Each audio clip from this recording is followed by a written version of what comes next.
ان الحمد للہ نحمدہ ونصلی علی رسولہ الکریم وعلی آلہ وصحبہ اجمعین واعوذ باللہ من الشیطان الرجیم بسم اللہ الرحمن الرحیم فاعبدوا للہ مخلصۃ الدین الا للہ الدین خالص صدق اللہ المولانا العظیم۔ عزیز سامعین اکرام، السلام علیکم ورحمۃ اللہ وبرکاتہ۔ جیسا کہ ہم سب کو پتہ ہے کہ رمضان کا مہینہ ہم پہ سایہ فگن ہو چکا ہے۔ پہلے کے 2 عشرے رحمت کا، مغفرت کا، یہ 2 بھی ختم ہو چکے ہیں۔ اب تیسرے عشرے میں دوزخ کے نجات کا عشرہ جو ہے اس میں ہم آ چکے ہیں۔ دیکھیے، تیسرے عشرے میں ہمیں معلوم ہے کہ تیسرا عشرہ طاق راتوں کا منایا جانے کا عشرہ ہے۔ شہر نیلور جماعت اسلامی ہند پچھلے 65-70 سال سے اس طاق راتوں کو لوگوں میں دین کا صحیح فہم پہنچانے کی بار بار کوشش کرتی تھی۔ دیکھتے ہیں کہ اس لاک ڈاؤن کے زمانے میں ہم جو ہے آپ سے آن لائن کے ذریعے سے ہماری یہ کوشش ہے کہ دین کا صحیح فہم لوگوں کو پہنچائے۔ اللہ ہماری مددگار بنے۔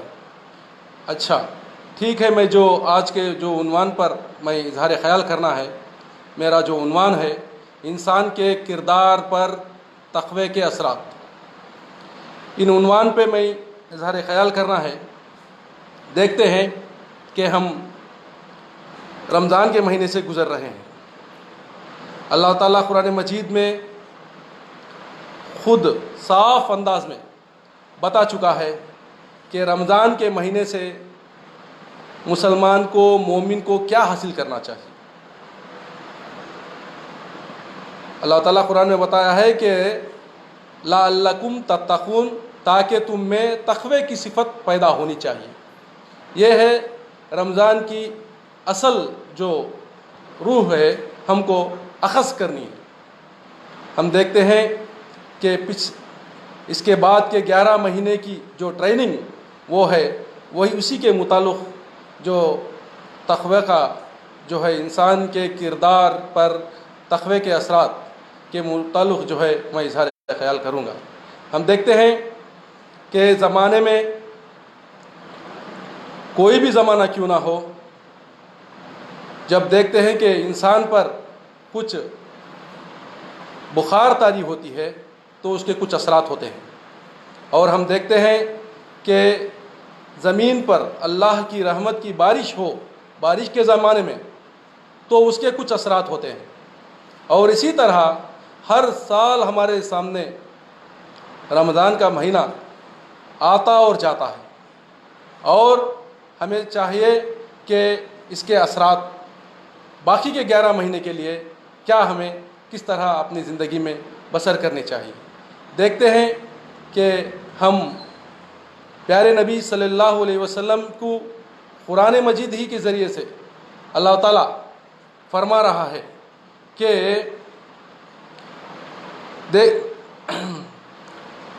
بلا شبہ تقوی کے اثرات کو جو ہے بیان کرتے ہوئے آیت کی ترجمانی میں کر رہا ہوں۔ بلا شبہ اللہ تعالیٰ تمہارے جسموں کو اور تمہاری صورتوں کو نہیں دیکھتا، بلکہ تمہارے دلوں کو اور تمہارے اعمال کو دیکھتا ہے۔ اور اسی طرح بعض جگہ پہ اللہ تعالیٰ فرماتا ہے، اللہ کی بارگاہ میں جانوروں کا گوشت اور نہ ہی ان کا خون پہنچتا ہے، بلکہ تمہارا تقوی پہنچتا ہے۔ ہم دیکھتے ہیں کہ بار بار ہم جو ہے قربانی کے متعلق بھی جب دیکھتے ہیں تو یہی بات ہم سنتے آ رہے ہیں، کیونکہ اللہ تعالیٰ کو ایک ہی چیز پسند ہے، تقوی۔ تقوی کی معنی کیا ہے؟ تقوی جو ہے اللہ سے ڈرتے ہوئے اپنی زندگی کو گزارنے کا نام تقوی ہے۔ اسی کے متعلق جناب محمد پیارے نبی صلی اللہ علیہ وسلم کی ایک حدیث، مشہور حدیث ہے، میں اس کی حدیث بھی آپ لوگوں کے سامنے پڑھ کے سناؤں گا۔ ہوشیار ہو کہ بدن میں گوشت کا ایک ٹکڑا ہے، جب وہ درست ہو تو سارا بدن درست ہے، اور وہ خراب ہو تو سارا بدن خراب ہو جاتا ہے۔ ہوشیار ہو کہ وہ دل ہے، کیونکہ اللہ تعالیٰ کا اور انسان کا رشتہ دل سے ہوتا ہے۔ دیکھتے ہیں کہ دل ہی کی تحریک انسان کے ہر اچھے اور برے فعل کی بنیاد اور اساس ہے۔ اس لیے مذہب کی عمارت اسی بنیاد پر کھڑی ہوئی ہے۔ اسلام کی تعلیم یہ ہے کہ جو نیک کام بھی کیا جائے اس کا محرک کوئی دنیاوی غرض نہ ہو، اور نہ اس سے مقصود ریا، نمائش، حب منفعت، طلب شہرت یا طلب معاوضہ وغیرہ نہ ہونی چاہیے، بلکہ صرف اللہ تعالیٰ کے حکم کی بجاوری اور خوشنودی ہو۔ اسی کا نام اخلاص ہے۔ رسول صلی اللہ علیہ وسلم کو حکم ہوا ہے کہ جس طرح کہ میں پہلی آیت آپ لوگوں کے سامنے تلاوت کیا ہوں، فَاعْبُدُوا لِلَّهِ مُخْلِصَةً لَكُ الدِّينَ أَلَا لِلَّهِ الدِّينَ خالص، لہٰذا اس کا ترجمہ ہے لہٰذا تم اللہ ہی کی بندگی کرو، دین کو اسی کے لیے خالص کرتے ہوئے۔ دیکھیے، اللہ کی بندگی کرنا صرف رضائے الہی اس کا مقصود ہونی چاہیے۔ پیارے نبی صلی اللہ علیہ وسلم کو بتایا جا رہا ہے کہ دین کو اسی کے لیے خالص کرتے ہوئے تم کو جو ہے بندگی بسر کرنے کی اختیار کی تعلیمات دی جا رہی ہے۔ اخلاص تمام عبادتوں کی روح ہے۔ نماز اگر اخلاص سے خالی ہو تو جسمانی ورزش ہے۔ روزہ اگر اس اخلاص سے خالی ہو تو بھوک پیاس کی عبارت ہے۔ زکوٰۃ اگر اخلاص کی دولت سے خالی ہو تو دولت کا اشتہار کا ایک ذریعہ قرار پاتا ہے۔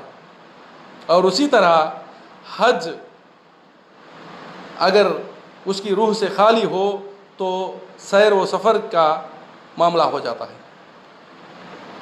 قرآن و سنت سے یہ واضح ہے کہ اللہ کے بارگاہ میں ظاہری اعمال و افعال کی قدر اس وقت تک نہیں ہے جب تک اخلاص نہ ہو۔ قرآن مجید میں ارشاد ہے، اللہ کی بارگاہ میں ان کا گوشت اور نہ ہی ان کا خون پہنچتا ہے، بلکہ ان کا تقویٰ ہی پہنچتا ہے۔ اخلاص و نیت کی درستگی کے باب میں رسول اکرم صلی اللہ علیہ وسلم نے یہ فرمایا کہ مشہور حدیث ہے، اس کے متعلق بھی جو ہے بات رکھی جا رہی ہے، اعمال کا دار و مدار نیتوں پر ہے، اور ہر شخص کو اس کی نیت کے مطابق اجر ملے گا۔ پس جس کی ہجرت دنیا طلبی یا کسی عورت سے نکاح کی غرض سے ہو تو اس کے بدلے میں اسے وہی ملے گا جس کی اس نے نیت کی۔ دیکھیے، اس وقت جو ہے کتنا عظیم کام تھا جو لوگ جو ہے ہجرت کرتے تھے۔ اس وقت بھی پیارے نبی صلی اللہ علیہ وسلم نے لوگوں کو ترجیح دی کہ آپ کو کس نیت کی بنیاد پر ہجرت کرنا ہے تو اپنے دل کو ٹٹول لے، جانچ لے۔ اللہ تعالیٰ کا یہاں رنگ و نسل، جغرافیہ، حد بندیاں، قبولیت اور عدم قبولیت میں محرک یا مزاحم نہیں بنے۔ وہ دلوں کی کیفیت اور اعمال کو دیکھتا ہے اور اسی کے مطابق فیصلے کرتا ہے۔ قرآن مجید کے سورہ میں اللہ تعالیٰ فرمانا ہے وَحُصِّلَ مَا فِي الصُّدُورِ، اللہ تعالیٰ دلوں کو ٹٹولے گا۔ اسی بات کو یہاں بتائی جا رہی ہے کہ اخلاص بنیادی چیز ہے کہ اپنی زندگی میں تقویٰ اختیار کریں۔ اور میں ایک صحابی کا واقعہ سناتا ہوں کہ ایک صحابی حضور صلی اللہ علیہ وسلم کی اس جنگ میں گرفتار ہو جاتے، دشمن کے ساتھ ہوتے، دشمن کے ساتھ رہ کر گرفتار ہو جاتے، اور چند دنوں کے بعد ان کو جو ہے چند دینار دے کے چھوٹ جاتے جاتے پیارے نبی صلی اللہ علیہ وسلم پر وہ آ کر ایمان قبول کرتے۔ تو دوسرے صحابہ جو ہوتے ہیں وہ لوگ کہتے ہیں کہ اے فلاں، تم جو ہے یہ بات پہلے ہی اگر ایمان کا جو تم قبول کر لیتے تو تمہارے دینار کا خرچ کرنا ضرورت نہیں پڑتی تھی۔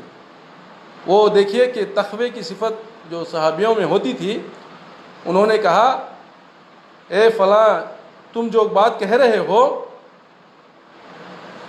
اگر چند دینار کے واسطے بچانے کے واسطے میں ایمان قبول کر لیا، کہیں یہ بات مجھ میں نہ آ جائے، تو اس بات کو ہٹانے کے لیے میں پورے دینار جو بننا ہے وہ بن کر اور باقی جو ہے اپنی زندگی، ایمان کی زندگی بسر کرنے کے لیے اطمینان کر لیا۔ اور اسی طرح ہم دیکھتے ہیں کہ قرآن مجید کی سورہ فاتحہ کے بعد سورہ بقرہ جو ہوتا ہے، اللہ تعالیٰ پہلے ہی آیتوں میں فرما رہا ہے الف لام میم ذالک الکتاب لا ریب فیہ ھدی للمتقین۔ یہ جو ہے الف لام میم، یہ وہ کتاب ہے جس میں کوئی شک نہیں، یہ متقیوں کے لیے جو ہے ہدایت ہے۔ دیکھیے قرآن کس کی چیز ہے؟ سارے انسانوں کے لیے ہے، مگر متقیوں کے لیے ہدایت والی کتاب ہے۔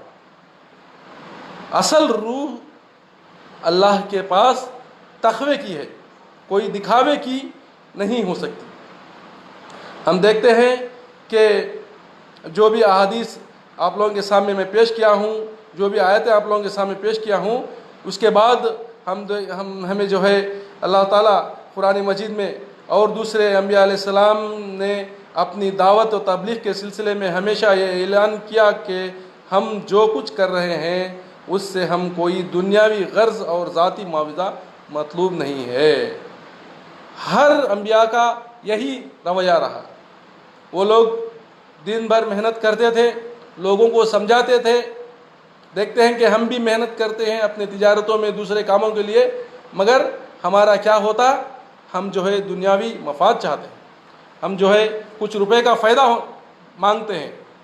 تو صحابہ اکرام، جو انبیاء اکرام کا مشن ہوتا ہے، وہ لوگ جو ہے دنیاوی مفاد کے لیے کام نہیں کرتے، اور وہ اجر اللہ کے پاس لینے والے ہیں۔